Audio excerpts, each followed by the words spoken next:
Hey, this is Mark with Lifecycle Insights. Today, I'm going to go over what day 2 asset cleanup would look like. We'll be presenting quick, easy steps for you to be able to follow. In order to get the most out of Lifecycle Insights, you'll want to make sure that the data you're working with is complete and accurate. The following guide will help you identify and remediate common problems with data quality. Step 1, Asset Type Policies. In this video, I want to make sure to show you the value of cleaning up data quality. Asset type policies will let you give an accurate report on the categories that are important to you and with the replacement costs associated with your company. From the dashboard, go to Account Settings, under Administration. Go to Asset Type Policies, and from here, you'll be able to review the default settings for Asset Lifecycle Management.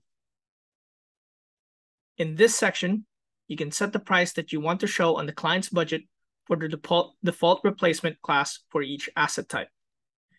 You can either set asset type policies globally or by company setting on the individual asset type. On general settings, you can manually change asset type name,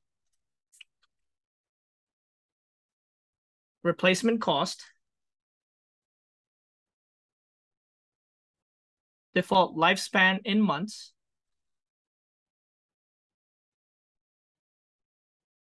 default approaching time period in months for end of life, default approaching time period in months for warranty expiration.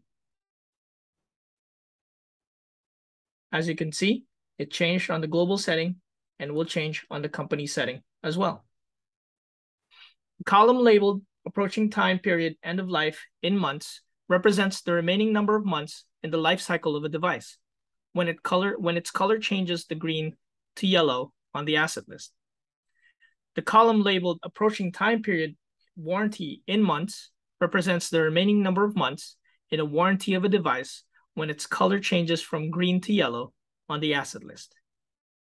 If you have any questions, please contact support at lifecycleinsights.io.